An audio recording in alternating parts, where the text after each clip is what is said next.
Buenas tardes, estamos en el último día del año 2022, aquí con nuestro equipo editorial del Regionalista. Saludamos a todos los internautas, youtubers que nos siguen en los diálogos regionalistas. Estamos acá con Edison Ortiz, Rolando Cárdenas, David Harvey y Adriana Bastías.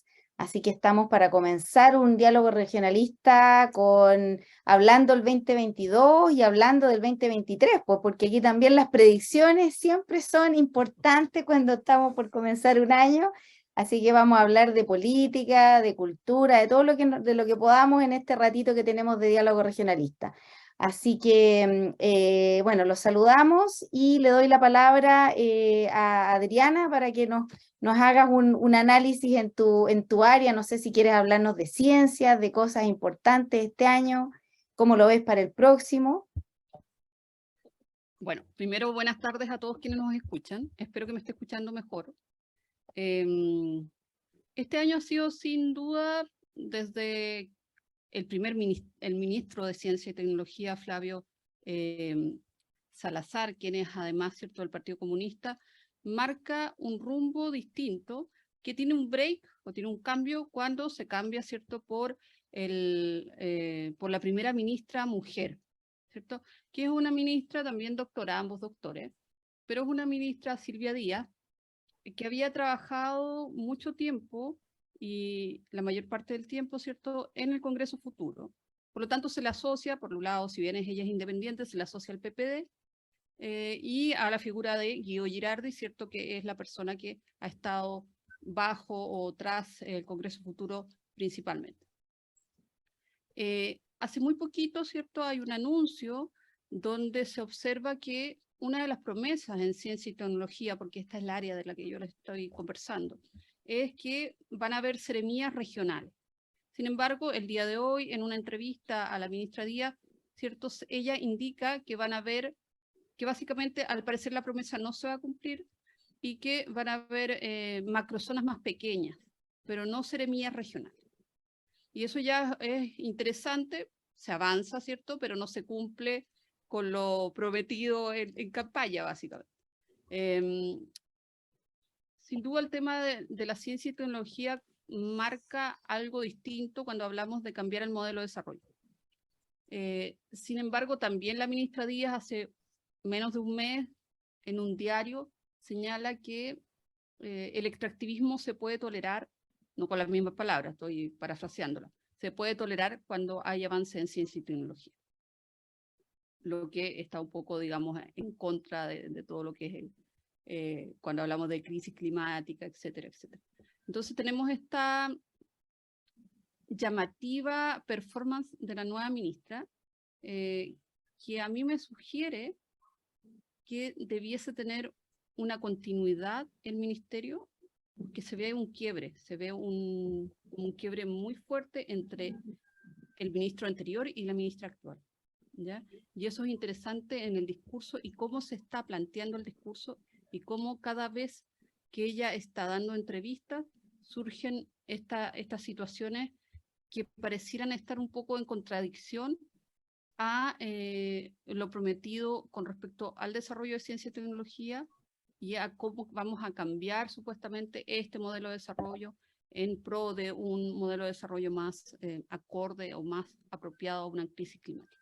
Entonces vamos a ver cómo se va desarrollando, si bien sabemos que el Ministerio de Ciencia y Tecnología no es un ministerio fuerte, no es un ministerio ni grande, donde se le haya donde tengan más recursos. Básicamente, ¿cierto? Nosotros vamos a ver el poder de un ministerio con respecto a cuántos recursos le da el Estado. Y si bien ha aumentado un poco este año los recursos que hay para ciencia y tecnología, y si bien, ¿cierto?, nosotros sabemos que todo lo que se hizo este año fue con presupuesto que dejó el gobierno anterior, es interesante, ¿cierto?, ver cómo va aumentando y si finalmente se cumple también el aumento del porcentaje del PIB que en teoría se iba a dar a este ministerio, considerando la crisis económica que vivimos. Así que todo eso está en veremos. Está como, hubieron muchas proyecciones, hubieron muchas promesas, pero vamos a ver cómo se dan. Y claro, un dicho típico es otra cosa es con guitarra. Vamos a ir viendo. Yo creo que esta situación en ciencia se repite en otros ministerios. de cuanto a las promesas a la política de lo que se puede lograr simplemente. Rolando, tú ya hiciste un análisis político, ¿no es cierto?, en la editorial, ¿no? Como un resumen. ¿Cómo lo ves tú en general el tema político? Bueno, yo creo que ha sido un año, como lo decía un poquito en la editorial, un poco sorprendente, pero yo veo el vaso medio lleno. ¿Ah? Creo que después del 4 de septiembre, en general, la clase política tuvo la capacidad de ponerse de acuerdo y seguir con el camino constitucional para lograr definitivamente tener una nueva constitución. Pero lo que plantea Adriana dice mucha relación con lo que yo planteaba del tema de lo que pasa en el trasfondo de este gobierno. Este es un gobierno que se sustenta por el presidente, por la figura del presidente, que ha evitado que se defonde el gobierno, pero está en esta disyuntiva, que tiene que elegir un camino, y lo que le ha faltado es la decisión para tomar ese camino. Es cierto que poco a poco ha tenido que tener actitudes mucho más pragmáticas y ha tenido que ir adaptándose a la realidad que le ha tocado enfrentar. Muchos elementos de los cuales o eran problemas de arrastre o son problemas internacionales que han aparecido de repente. Pero este gobierno tiene que ir tomando opciones y eso es quizás lo que uno está echando de menos en este final de año y quizás lo que uno espera que el 2023 se cumpla. Esto tiene que ver con lo que decía Adriana, ¿no? ¿Qué es el tipo de desarrollo económico que vamos a tener? ¿Es en definitiva el extractivismo el demonio de la crisis climática o es simplemente un modelo más donde la tecnología y la ciencia pueden ser un gran aporte también? Es decir, hay elementos que el gobierno va a tener que definir y eso es quizás el gran desafío en un gobierno que está dividido, hay que decirlo así, en dos coaliciones que no tienen clara coincidencia en lo que buscan. Entonces, lo que planteaba Adriana, que lo graficaba en lo que había hecho un ministro de Apruebo Dignidad y después una ministra que es del socialismo democrático, claramente reflejan esa disyuntiva y lo que uno espera en definitiva es que el presidente tenga la capacidad de imponer un camino. Yo no estoy diciendo cuál es el correcto, pero sí es importante seguir una línea. ¿Te fijas? Porque lo que no puede pasar es quedarse a medias aguas y estar ahí, un poco lo que ha pasado ahora, ¿no? Con esto de avanzar en una línea, ahora lo que pasó con los indultos. Te fijas, es toda una cosa de avances y retrocesos que en definitiva no hace muy bien en este escenario en que la gente fundamentalmente requiere tener claridad y certeza. Este ha sido el año de las cosas impensadas. Bueno, es cosa de ver lo que está pasando con lo que iba a ser la gran fiesta del 31 de enero, ¿no es cierto? O sea, el 31 de diciembre, con esto de los fuegos artificiales en muchas playas, y que no se va a poder hacer, afecta a la economía, etcétera, pero uno piensa, ¿por qué eso no se verificó antes? Eso es quizás lo que está pasando a todo nivel. ¿Por qué no nos hemos preocupado antes de enfrentar los problemas que estamos viviendo? Claro, y piensa tú lo que tú mencionabas, Rolando, interesante cómo se reflejan las cosas ya a último día del año, a último minuto esperar con el tema de los indultos, y uno dice, bueno, ¿qué tan sabia es la idea de indultar a estas 13 personas sabiendo que la derecha va a utilizar esto políticamente, sabiendo también de que vamos a tener un problema serio ahora que se está tratando de hacer la cosa constitucional, ¿cierto? Que se llegaron finalmente a acuerdo. ¿Cuál es el punto de darse ese gustito con todo lo que los coletazos que va a traer? Entonces, como dices tú, hay un punto como de querer quedar como la canción de los prisioneros, nunca quedan mal con nadie. Tratar de quedar bien con las dos coaliciones, ¿no? Claro. Eso, eso se refleja bastante bien en ese episodio en particular. Bueno, yo le iba a dar la palabra a Edison, pero está volviendo a conectarse, así que se la voy a dar mientras tanto a David, que también hizo un análisis internacional para esta semana, que nos cuente un poco el balance, cómo ve el 2022 en general en el mundo y cómo se viene el 2023. Bueno, tal como dijo Rolando, yo lo veo a cosa del vaso medio lleno. Ha sido un año complicado sin ninguna duda.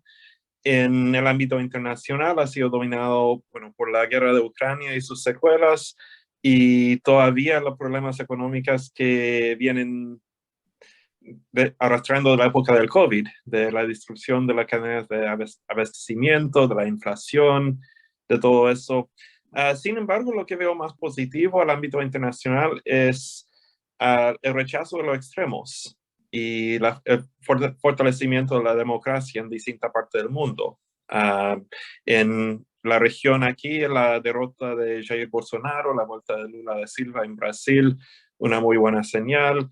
El fracaso del intento de autogolpe de Pedro Castillo en Perú, también un indicador que los ciudadanos están rechazando los extremos, tanto de extrema derecha que de extrema izquierda, y buscan fortalecer la democracia. Eso se ha visto en otros países también, como en Francia, donde Emmanuel Macron fue reelegido contra la candidata de extrema derecha Marine Le Pen.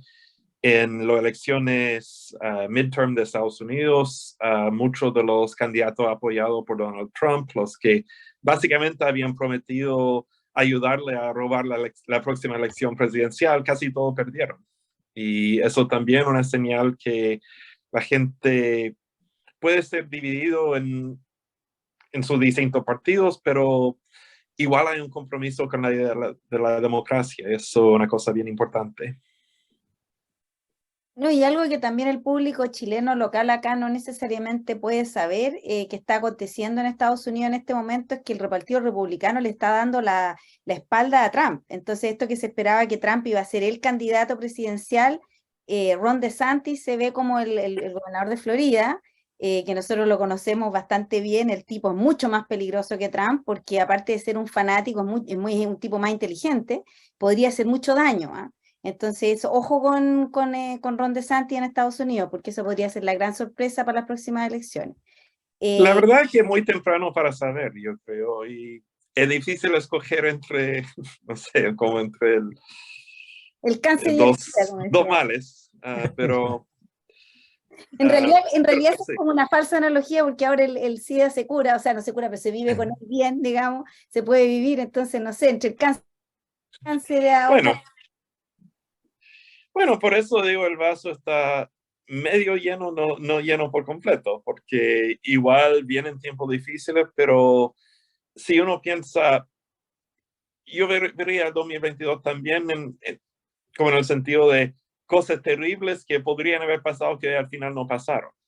Eso también, si tú piensas en la guerra de Ucrania, también si Rusia tuviera éxito en su intento de básicamente conquistar un país vecino, derrocar un gobierno democrático para agregarlo a su imperio, eso sería solo el primer paso a un tiempo mucho más peligroso para Europa y para el mundo. Si uno vea las últimas elecciones, no soy fanático partidario ni de Emmanuel Macron ni de Lula da Silva, pero igual importante que dos figuras de la extrema derecha internacional hayan perdido y que el resultado electoral en Estados Unidos, por lo menos el extremismo tipo Trump dio un paso atrás. Todavía está vivo, todavía podría ganar en 2024, pero las cosas se ven, yo diría, más optimistas que al principio del año. Claro, no, es verdad. Y aparte que nosotros en Chile un poco nos anticipamos, o sea, nos adelantamos, porque en Chile también hay que pensar Sí. que nosotros igual derrotamos el extremismo de derecha con Boric, con todos los problemas que ha tenido este gobierno, entre eso y un gobierno de José Antonio Kast, aunque bueno, le voy a dar la palabra a Edison, que él también ha dicho que Kast es el próximo presidente, así que, ¿cómo lo ves tú, Edison? Yo no he dicho eso, lo que he dicho yo es que la derecha la tiene lista ya. Ah, ya, ok. Sí. Sí, la impresión que tengo yo es que este gobierno se acabó el 4 de septiembre. ¿Sí? No, lo que hay es una administración, pero como proyecto político se acabó el 4 de septiembre con la derrota en el plebiscito, ¿ya? Un plebiscito que fue súper mal administrado por la coalición. Boric hace el cambio de gabinete después de la derrota, cuando todo el mundo sugería que debía haber sido en mayo o junio, cosa de poder remontar.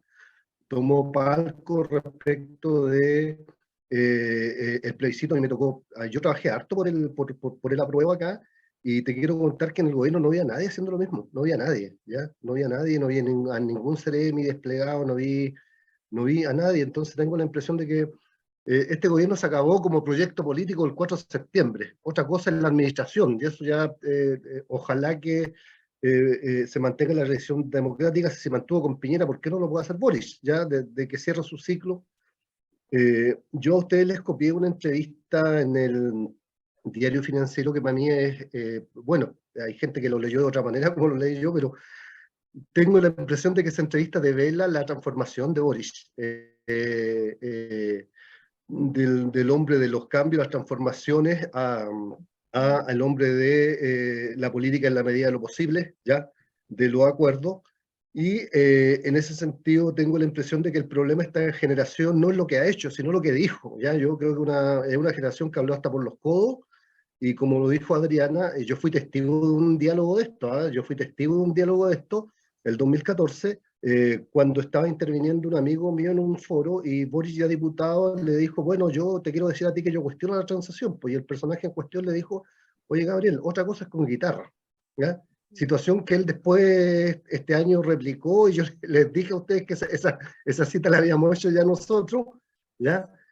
Por lo tanto, tengo la impresión de que es una generación que se ha traicionado a sí misma. El caso del alcalde Sharp es emblemático, o sea, ahí hay una pasada de cuenta que no tiene explicación alguna. Una cosa son las diferencias, pero castigar a un alcalde por diferencias de opinión respecto de, con un sitio tan emblemático. Yo cuando fui concejal nunca estuve de acuerdo con los fuegos artificiales, pero están en el disco duro la gente, ¿ya?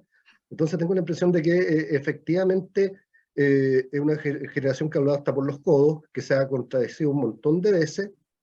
O sea, el tema este de que los retiros ayer eran buenos, pero hoy día son malos, ¿ya? El tema de que los bonos ayer eran buenos, pero hoy día son malos porque hay que ser responsable financieramente.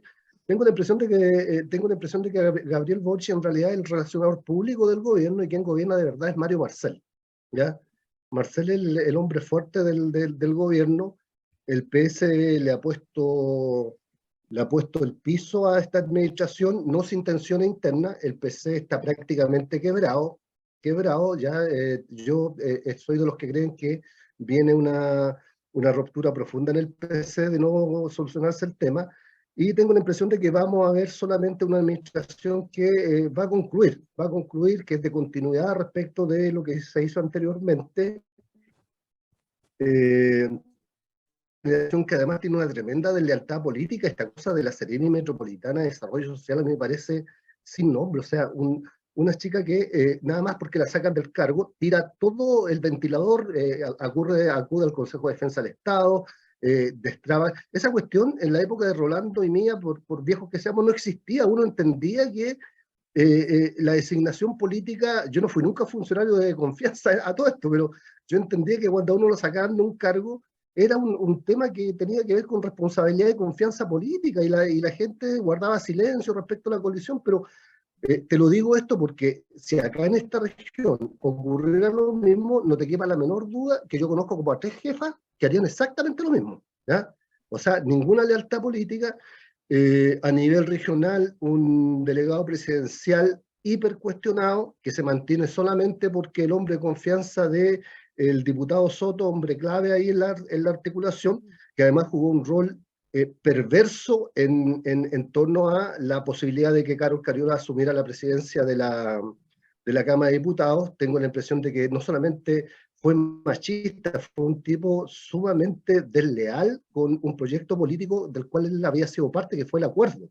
Por lo tanto, yo tengo la impresión de que en la época de los egos no hay que esperar mucho más de ellos. O sea, simplemente estamos condenados a las reyertas individuales, al egoísmo, a los protagonismos, y la mantención de un delegado presidencial que va a seguir siendo cuestionado. A mí me llega información de que no solamente hoy día son los funcionarios, también van a ser los dirigentes vecinales que lo van a cuestionar. Un gobierno que no ha instalado el 40% de sus funcionarios. Los 40% siguen siendo de derecha y están tranquilitos, están tranquilitos en esta región. El 40% de los funcionarios de confianza siguen siendo de derecha, ¿ya? Entonces, con la explosión de la corrupción municipal, ya, que tiene como, nosotros nos reímos de los argentinos, siempre nos gusta reírnos de los argentinos, pero lo que hacía el alcalde Torrealba no es muy distinto de lo que hacían los Kirchner, ¿ya? No es muy distinto, ¿ya? Entonces, lo que acaba el informe de Contraloría Municipal sobre Rancagua es lapidario, y esta decisión de enviarlo al Ministerio Público y a la Fiscalía te dice hay delito. Entonces, tengo la impresión de que estamos, y eso es lo que a mí me preocupa un poco, estamos en el límite de la tolerancia de la gente a la cultura democrática, y eso a mí me asusta. O sea, esta cosa que ha generado mucha polémica, pero que en realidad tiene un trasfondo, que es la intervención de Gabriel Salazar, que claro, Claudio, en la entrevista es sobre otro tema, pero Claudio le pone el titular, porque además lo dice, sí, además lo dice, pero esta cosa de la intervención militar, claro, todo el mundo dice no hay piso, no hay nada, pero empieza a dar vuelta. Entonces tengo la impresión yo de que efectivamente debemos hacer un esfuerzo por reinstalar y solidificar la cultura democrática, o como ocurre periódicamente en Chile, esta cosa se nos puede ir a la espalda de nuevo. Entonces, tengo la impresión de que hay una administración de continuidad, ¿ya? Que se casó por lo que dijo versus lo que puede hacer, ¿ya?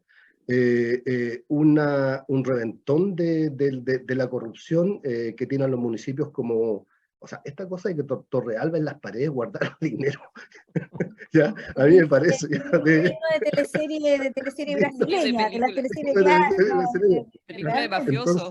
entonces, claro, por eso. entonces ojo, y el informe de Contraloría sobre el municipio de Rancagua, que ordena instruirlo al Ministerio Público y al Consejo de Defensa del Estado, eso no tiene dos lecturas. O sea, la Contraloría, que es muy conservadora, no recomienda enviar el informe al Ministerio Público ni al Consejo de Defensa del Estado por nada. Entonces, ahí estamos en un serio lío.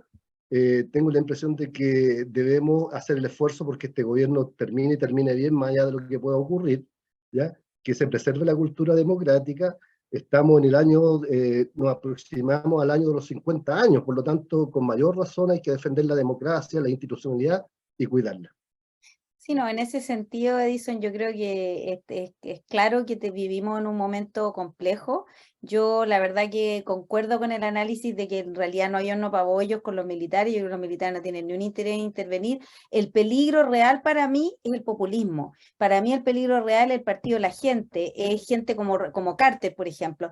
Para mí esos son los personajes peligrosos. ¿Por qué? Porque la gente, al no ver alternativas ni entre izquierda ni derecha, a lo mejor podrían tentarse con, no sé, por Leonardo Farca, por decirte yo cualquier cosa. Ojo, la entrevista a Salazar parte diciendo eso, parte diciendo que ya, todo lo del populismo, que el fenómeno del PDG, yo les voy a compartir un artículo universitario sobre el PDG, que no es gente ignorante, es gente con cultura, con cultura universitaria, profesionales, pero que han perdido sus pegas y que perdieron la cantidad de gente que ha pasado de clase media a social. Es impresionante. Entonces ese espacio es caldo de cultivo para todos estos personajes. Entonces a mí, al igual que a ti, creo que el trasfondo, que el contexto político, si no mejora, da espacio para todo eso, y eso es lo más peligroso que le puede pasar a nuestra democracia. Claro, sí, yo creo que pérdida, digamos, de todos esos valores culturales democráticos son complicados. David, ¿te ibas a decir algo? Sí, concordando con eso del populismo, para mí el ejemplo máximo de eso ha sido todos los reclamos de los retiros, porque eso, bueno, eso vino de un error del principio del gobierno de Piñera, de en vez de dar la ayuda directa a la gente durante la pandemia, que habría sido lo más sensato, comenzaron eso de los retiros, que literalmente es pan para hoy, hambre para mañana, que la gente está comiendo su jubilación sin tener otro sistema de pensiones para tomar el relevo de la AFP, que todos reconocen que no es el mejor sistema, pero es lo que hay en ese momento y todavía no hay otro. Y que además está constatado, cualquier economista diría que gran parte de la inflación que ha vivido Chile en los últimos 2 años ha sido a causa de los retiros, porque la gente saca su plata y lo gastan al tiro, y cuando hay una inserción de liquidez monetaria en la economía, eso es lo que pasa. La inflación es el resultado natural. Y bueno, eso es un problema que no es solamente de Chile, gran parte del mundo vive una crisis inflacionaria en ese momento, la economía global todavía no encuentra su equilibrio, pero eso, mientras que está claro que una política errada, las voces populistas, bueno, Partido de la Gente, la Pamela Giles, todas esas personas siguen hablando, bueno, hablando de un quinto y un sexto retiro cuando no hubo cuarto, pero no sé, no pueden contar, pero el problema sigue siendo lo mismo, que es un problema real. La gente no tiene plata para cubrir sus necesidades, pero eso no es la solución. Exacto, exacto.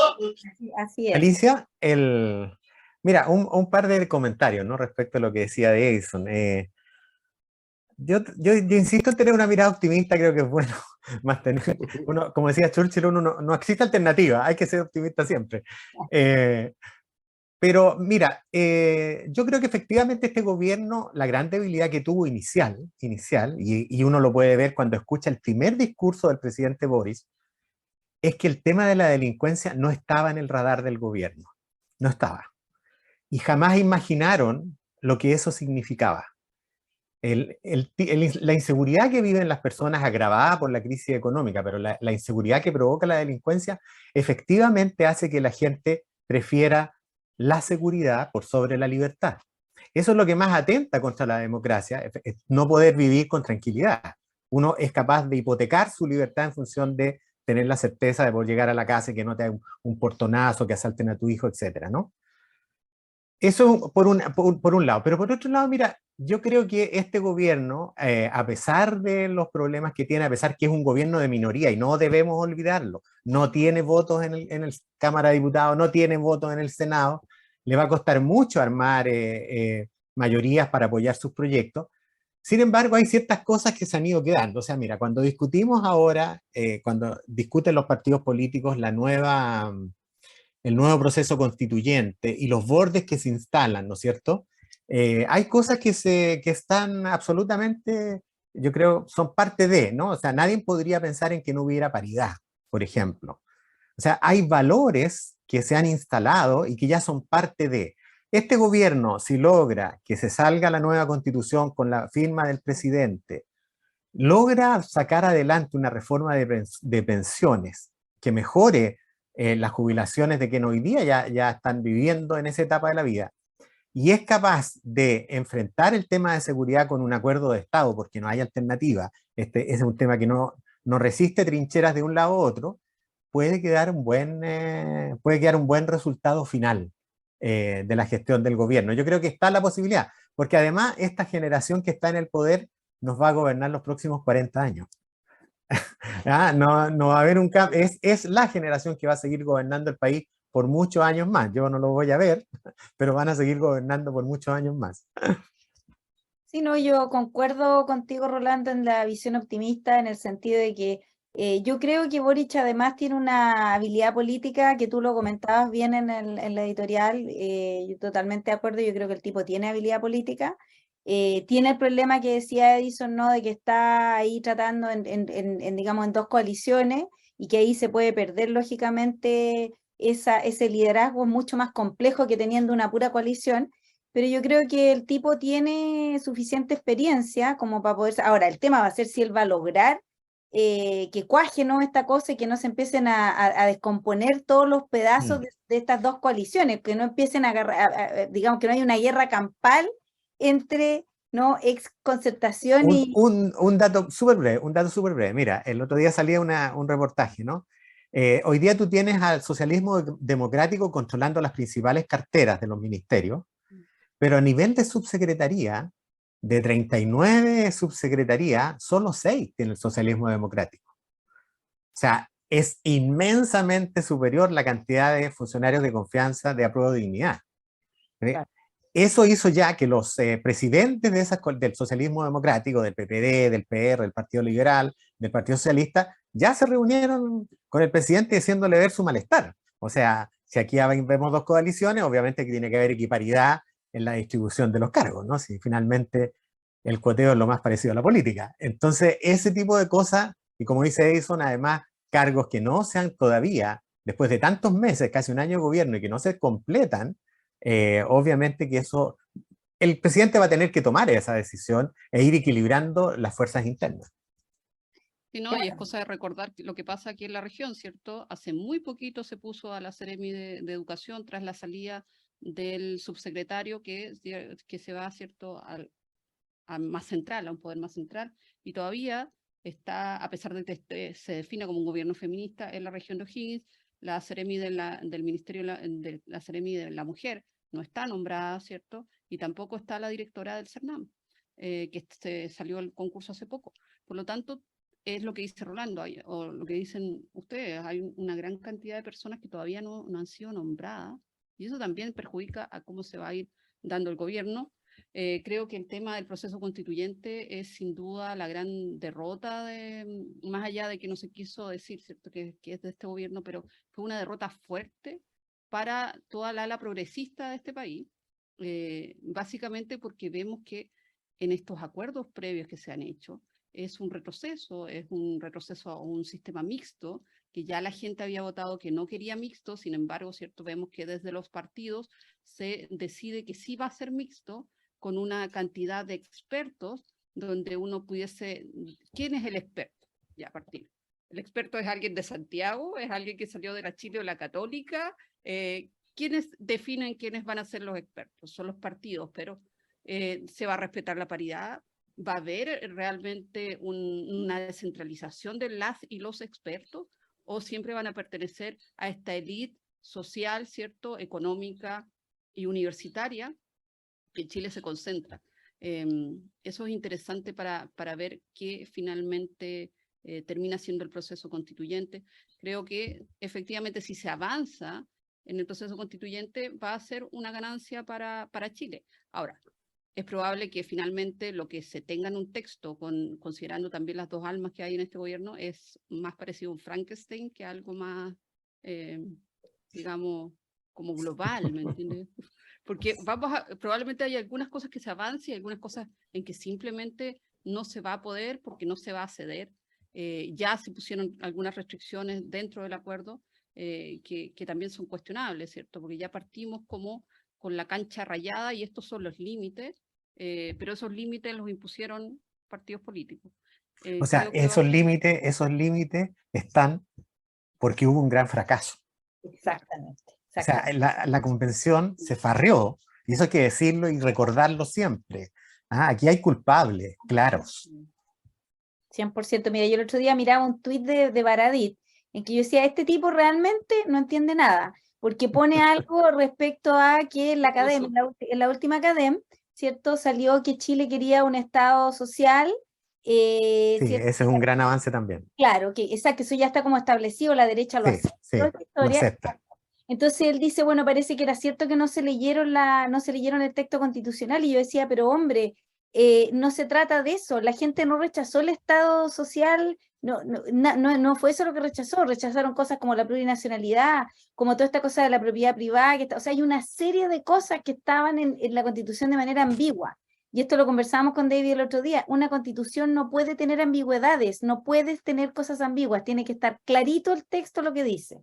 Entonces, yo creo que ahora hay una oportunidad, como dice Adriana, es cierto que podría salirnos un Frankenstein, pero también hay que tener en cuenta que este es un país de centro-izquierda, este no es un país de izquierda, no es un país de derecha, es un país de centro-izquierda, y por lo tanto la constitución que tengamos tiene que ser una constitución que la mayoría de la gente esté de acuerdo, a todos no nos va a gustar lo que hay ahí.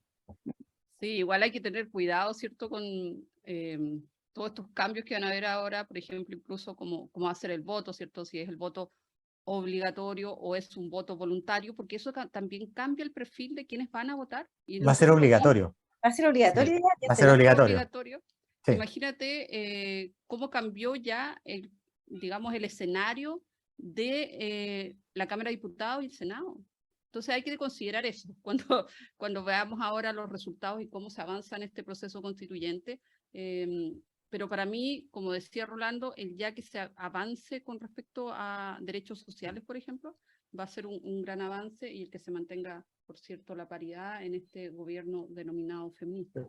Claro, pero sabes que fíjate tú, bien el punto que dices tú del voto obligatorio. El voto obligatorio nos vuelve, estamos hablando aquí del futuro, nos vuelve al pasado, porque volvemos a los consensos. Si ese es el tema, volvemos a ¿quién eligió a la concertación? voto obligatorio. ¿Y qué tuvimos durante esos años? Tuvimos que tener compromisos porque no se podía hacer todo, y yo creo que vamos en el fondo, vamos un poco al futuro en el pasado, o sea, vamos a volver a lo mismo que teníamos, que son los grandes consensos, y yo creo que Boris se está dando cuenta que el tanto que vilipendió a la concertación, a la ex concertación, y sin embargo está gobernando con la ex concertación. Edison, ¿tú querías decir algo?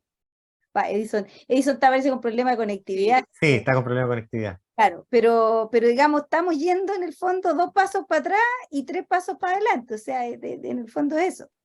Sí, lo que pasa es que yo creo que la concertación cumplió un ciclo, y eso es lo que hay que tener claro. El mundo cambió, y por lo tanto hoy día son otros los desafíos y otras las tareas que hay que cumplir, y por lo tanto las alianzas políticas tendrán que adaptarse a eso. Ya la concertación se fue.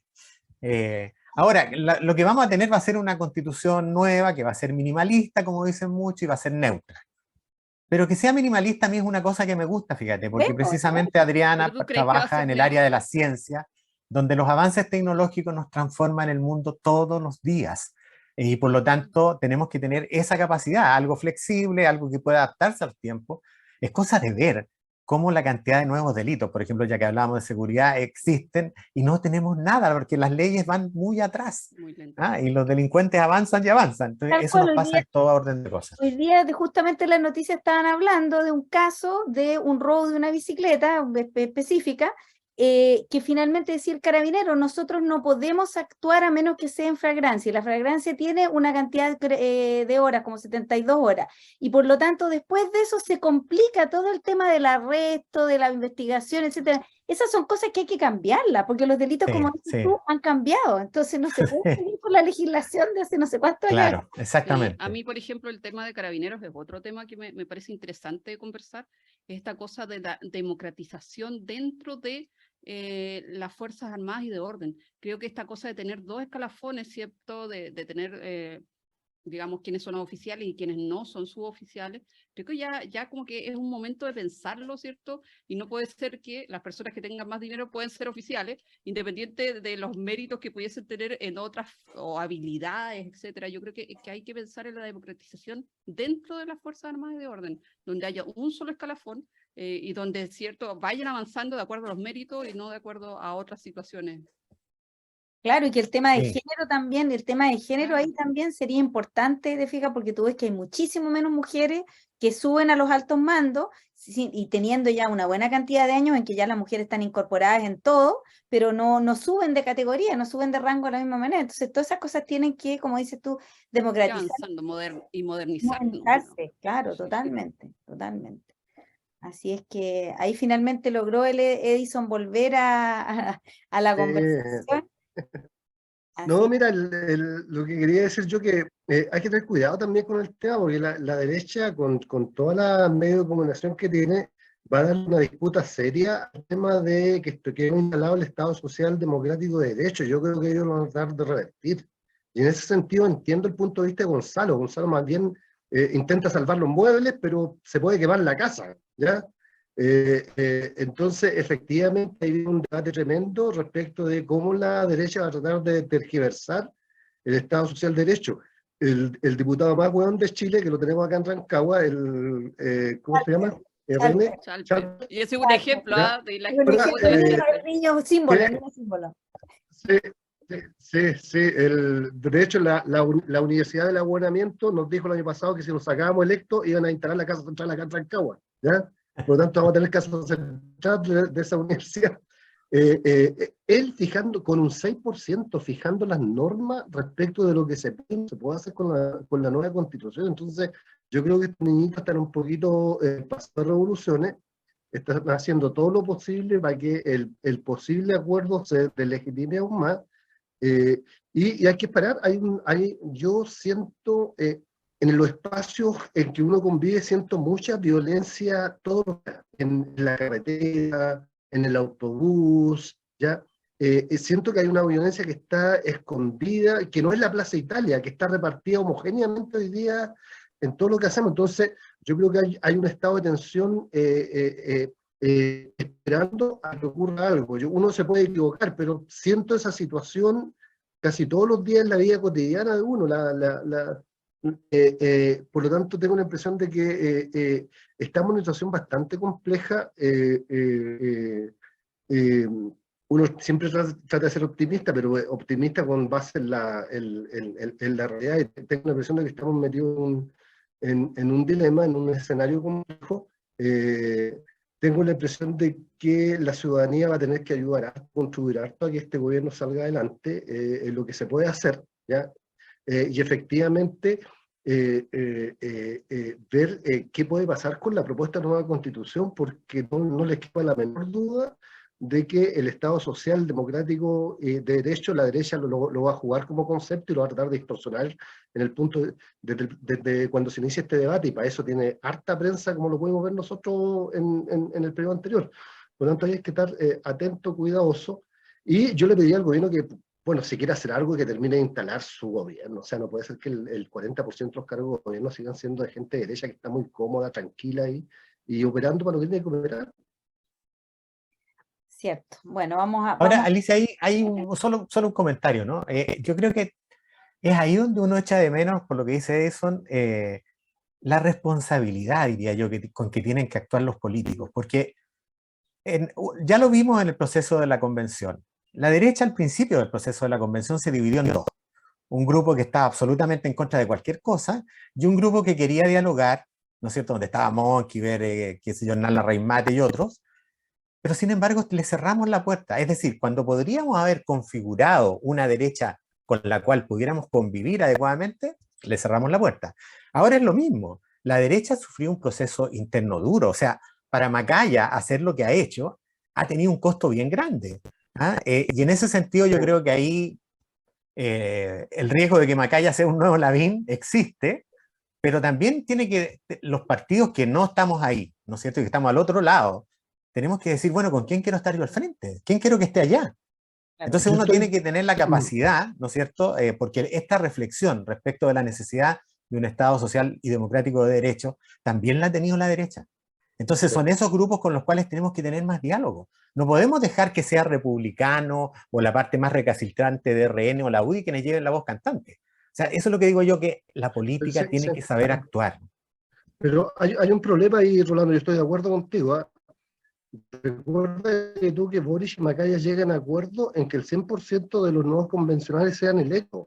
Macaya va a su institución y yo no vi el acto, pero me lo imagino, la patronal, como dicen en España, le pegó un paso, lo quiso, ¿ya?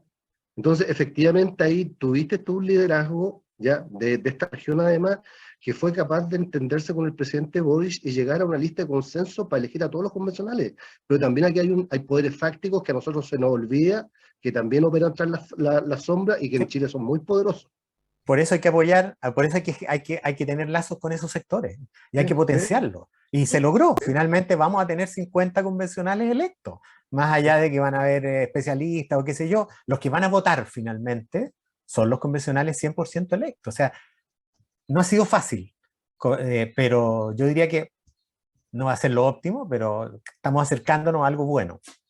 Claro. Y ojo que Macaya esto no lo hace por amor al arte, él se está tratando de perfilar como presidenciable en su sector. Yo creo. Está bien, pero está bien. Si yo no le critico eso. Pero no le critico eso. Yo creo que todos los políticos se ven vistiendo la banda. Sí. Es interesante igual el protagonismo que tienen nuestras autoridades regionales, ¿ah? Porque ya hemos nombrado a tres en este, Macaya, Chalper, Soto, ¿cierto? Claves dentro de las negociaciones. Claro, y otro que destacó Rolando, que se ha destacado en su labor, ha sido el Esteban Valenzuela en Agricultura, que era el Ministerio de Agricultura siempre ha sido un ministerio muerto, o sea, en el sentido de que no pasa nada, y resulta que Esteban pasa en la televisión hablando de la inflación, que las ferias, o sea, yo creo que va a salir con una evaluación al final, si sigue así, súper alta, o sea, ha ido de menos a más, claramente en todas las encuestas. Sí. Es importante eso, sí. También, mira, nosotros nos reímos un poco esa caricatura de Charpe, pero Charpe es uno de los líderes importantes de estos RN, ¿ya? Y ya tenía un rol bien importante en esta negociación. No de las mejores, diría yo, pero... Él no es hombre de RN, él es hombre del empresariado. Es hombre de Carlos Larraín, ¿no? ¿Cierto? Claro, eso, representante de los empresarios, ahí está.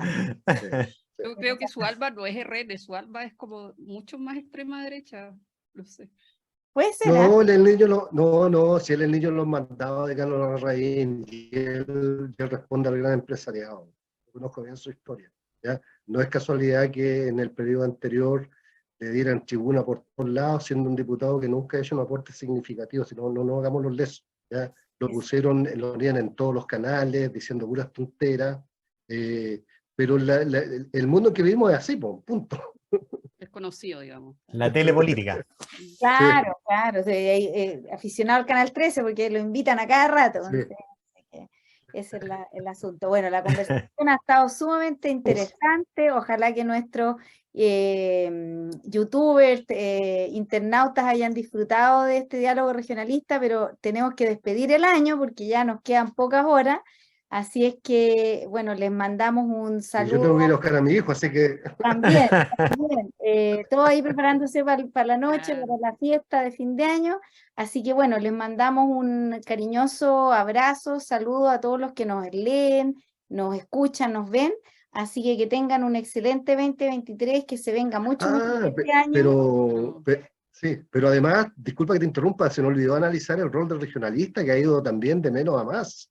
¿Ya? Estaba ya en medio... Nos están reproduciendo los artículos en otros medios. Sí. Abrazo. Cierto, Oye, bueno, felicidades, ¿no? Muy feliz 2023 a todas y todos. Igual. Sí, que sea un muy buen año. Igualmente. buen Sí. año para todos. Así que los dejamos invitados a que nos sigan en redes, Instagram, Facebook y en Twitter. Así que, y por supuesto en nuestra página para que nos sigan para nuevos diálogos regionalistas y nuestra edición semanal de los días sábados. Así que un abrazo grande a todos y un feliz 2023. Igualmente. Chao, chao.